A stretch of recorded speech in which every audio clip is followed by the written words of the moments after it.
Drama serial Duniyapur की नई किस्त एक ज़बरदस्त मोड़ लेने वाली है क्योंकि अब नरूज़ आदम के सामने मीर हसन का असल चेहरा बेनकाब होने वाला है और नरूज़ आदम उसे अपने मकासद के लिए इस्तेमाल करने का मंसूबा बना चुका है। वो मीर हसन को वाज़ेह अल्फाज में कहेगा, अगर अपनी जान बचानी है तो जाकर आना को गोली मार दो, तो आपने अगर अभी तक हमारा चैनल सब्सक्राइब नहीं किया तो ज़रूर करें। दूसरी तरफ आईजी मुसलसल नरूज़ आदम के लिए मुश्किलात खड़ी कर रहा है, मगर नरूज़ आदम ने भी फैसला कर लिया है कि वो आईजी का गुरूर खाक में मिलाकर रहेगा। इसी इरादे के साथ वो अपने आदमियों के साथ आईजी के अड्डे पर धावा बोल देगा। जैसे ही वो वहां पहुंचेगा, सोए हुए आईजी को एक जोरदार थप्पड़ मारकर जगाएगा और तंजिया अंदाज में कहेगा, बहुत अकड़ दिखा रहे थे ना, तुम मुझे ख़त्म करना चाहते थे, मगर याद रखो हम जैसे लोग तुम जैसे लोगों की ही बदौलत जिंदा रहते हैं, इसलिए जो मैं कहूँ वही करो, वरना सूरज निकलने से पहले तुम्हारा खात्मा हो चुका होगा। इधर आना भी नरूज़ आदम से मिलने के लिए अस्पताल पहुंचेगी। जैसे ही वो शामिर के साथ अंदर जाने लगेगी, नरूज़ आदम के आदमी शामिर को रोक देंगे और सख्त लहजे में कहेंगे, आप अभी साहब से नहीं मिल सकते, उनके हुक्म के बगैर कोई अंदर नहीं जा सकता। ये सुनकर शामिर का पारा चढ़ जाएगा और वो गुस्से से कहेगा, क्या ये दिन भी देखने थे? मैं अपने ही बाप से मिलने के लिए किसी और की इजाज़त का महताज हो गया हूँ। इसी लम्हे आना शामिर को रोकेगी और सख्त लहजे में कहेगी, तुम पहले जाकर साहब से इजाज़त लो, फिर अंदर आना। शामिर के चेहरे पर हैरत और गुस्से के मिले जले तासरात होंगे, लेकिन वो मजबूर होकर पीछे हट जाएगा। कुछ देर बाद साहब खुद उसे अंदर बुलाने का हुक्म देंगे। जैसे ही शामिर अंदर दाखिल होगा, उसकी आंखों में शुकूक व शुबहात झलकने लगेंगे। वो गहरी नज़रों से आना और साहब को देखते हुए कहेगा, ये सब कुछ मुझे कुछ ठीक नहीं लग रहा, कहीं ना कहीं कोई गड़बड़ ज़रूर है। आखिर ऐसा क्यों महसूस हो रहा है कि मुझसे कुछ छिपाया जा रहा है? मेरे अपने बाप के मुलाजिम ही मुझे अंदर आने से रोक रहे हैं, उसका क्या मतलब है? वो चंद लम्हे रखकर गहरी सांस लेगा, फिर सख्त लहजे में बोलेगा, देखो सईदी बात कर रहा हूँ, अगर तुम चाहते हो कि दुनियापुर की भाग डोर मेरे हाथ में हो तो मैं ये हरगिज़ नहीं चाहूँगा कि तुम इस पर कंट्रोल जमाओ। और जहाँ तक मेरे बाप की बात है, मैं दुनियापुर की कमान अपने बाप के हाथ में भी बर्दाश्त नहीं करूँगा। जो भी खेल खेला जा रहा है उसे फ़ौरन ख़त्म करो। उसी दौरान आना को भी अंदाज़ा हो जाएगा कि नरूज़ आदम कोई ना कोई चाल चल रहा है। ये शक उसके दिल में घर कर जाएगा, जिसके बाद वो फ़ौरन ज़ामिर को वापस भेजेगी और हुक्म देगी, जाओ और सारी हकीकत मालूम करके आओ। ज़ामिर हचकचाए बगैर सीधा अस्पताल पहुंचेगा, जहां वो डॉक्टर को धमकाकर इससे सच अगलवाएगा। डॉक्टर घबराकर सब कुछ बता देगा, जिससे वाज़ेह हो जाएगा कि नरूज़ आदम बीमार नहीं बल्कि खुद अपनी मर्जी से अस्पताल आया है।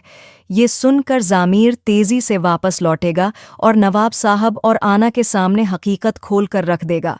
वो गुस्से और बेचैनी के आलम में कहेगा, नरूज़ आदम कोई ख़तरनाक चाल चल रहा है, वो बीमार होने का ड्रामा कर रहा है। हकीकत में वो खुद अपनी किसी साजिश के तहत अस्पताल पहुंचा है। मैं तुम्हें खबरदार कर रहा हूँ, फ़ौरन इस शादी से पीछे हट जाओ। नरूज़ आदम जैसा जहरीला सांप तुम्हें जिंदा नहीं छोड़ेगा, और अगर वो अस्पताल में है तो उसके पीछे कोई ना कोई खतरनाक साजिश ज़रूर है।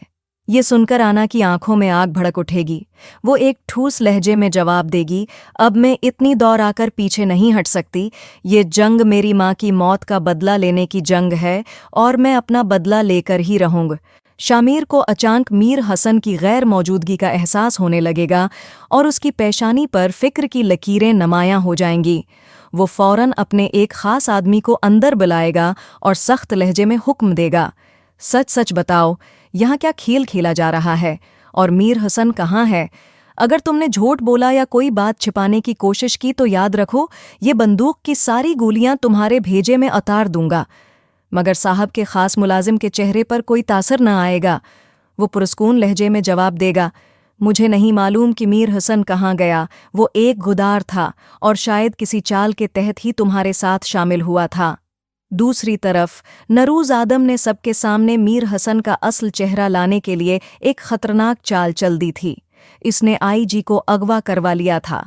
जैसे ही आईजी नरूज़ आदम के आदमियों के काबू में आया, नरूज़ आदम ने फ़ौरन मीर हसन को फ़ोन किया और संजीदा लहजे में कहा, आईजी साहब अब हमारे कब्ज़े में हैं, अगर उन्हें बचाना चाहते हो तो फ़ौरन यहाँ पहुँचो। یہ خبر سنتے ہی میر حسن، جو خفیہ طور پر نروز آدم کے ساتھ کام کر رہا تھا، آئی جی کو بچانے کے لیے فوراً وہاں پہنچ جائے گا۔ لیکن جیسے ہی وہ اندر داخل ہوگا، نروز آدم کے آدمی فوراً حرکت میں آئیں گے۔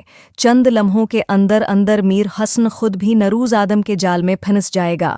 اس کے ہاتھوں اور پیروں میں رسیوں کی مضبوط گرہیں باندھ دی جائیں گی اور اسے وہیں زمین پر بٹھا دیا جائے گا، بالکل اسی طرح جیسے اس نے کبھی دوسروں کو باندھا تھا۔ نروز آدم طنزیہ مسکراہٹ کے ساتھ میر حسن کے قریب آئے گا اور گہری نظروں سے دیکھتے ہوئے کہے گا، تو یہ تھی تمہاری چال؟ تم نے سمجھا تھا کہ میں تمہاری سازشوں کو نہیں سمجھوں گا؟ میر حسن پرسکون مگر مضبوط لہجے میں جواب دے گا، میں نے جو کچھ کیا وہ میرا فرض تھا، میں صرف اپنی ذمہ داری ادا کر رہا تھا، اور اگر تمہیں لگتا ہے کہ میں نے کوئی غلطی کی ہے تو اب جو کرنا چاہتے ہو کر سکتے ہو۔ نروز آدم زہریلی مسکراہٹ کے ساتھ سر ہلائے گا اور کہے گا، ٹھیک ہے، اب جو میں کروں گا وہ بھی میرا فرض ہوگا، لیکن پہلے تم خود ہی بتا دو کہ تمہیں کس طرح کی موت پسند ہے، کیسے ماروں تمہیں؟ تمہیں لگا تھا کہ میں تمہاری چالاکیوں سے بے خبر ہوں، کہ تم خفیہ ایجنٹ بن کر میرے ناک کے نیچے یہ سب کچھ کرتے رہو گے اور مجھے خبر بھی نہیں ہوگی؟ نروز آدم کی آنکھوں میں وحشت کی چمک بڑھتی جا رہی تھی۔ وہ ایک لمحے کے لیے رکا اور پھر آگے بڑھ کر سرد لہجے میں بولا، اگر تم اپنی اور اپنے گھر والوں کی جان بچانا چاہتے ہو تو تمہیں میرے لیے ایک کام کرنا ہوگا۔ جاؤ، جا کر نواب کی بیٹی کو گولی مار دو، آنا زندہ نہیں بچنی چاہیے، اور یاد رکھنا اگر آنا بچ گئی تو تم بھی نہیں بچو گے، تمہارے ساتھ تمہاری پوری فیملی بھی ختم کر دی جائے گی۔ یہ سن کر میر حسن کے پیروں تلے سے زمین کھسک جائے گی، اس کے ہاتھ کانپنے لگیں گے، مگر وہ کچھ کہہ نہیں پائے گا۔ دل ہی دل میں شدید کشمکش کے ساتھ وہ وہاں سے نکلے گا اور سیدھا آنا کے پاس پہنچ جائے گا۔ اب فیصلہ کن لمحہ قریب آ چکا تھا۔ آنا اور میر حسن آمنے سامنے آ چکے ہیں۔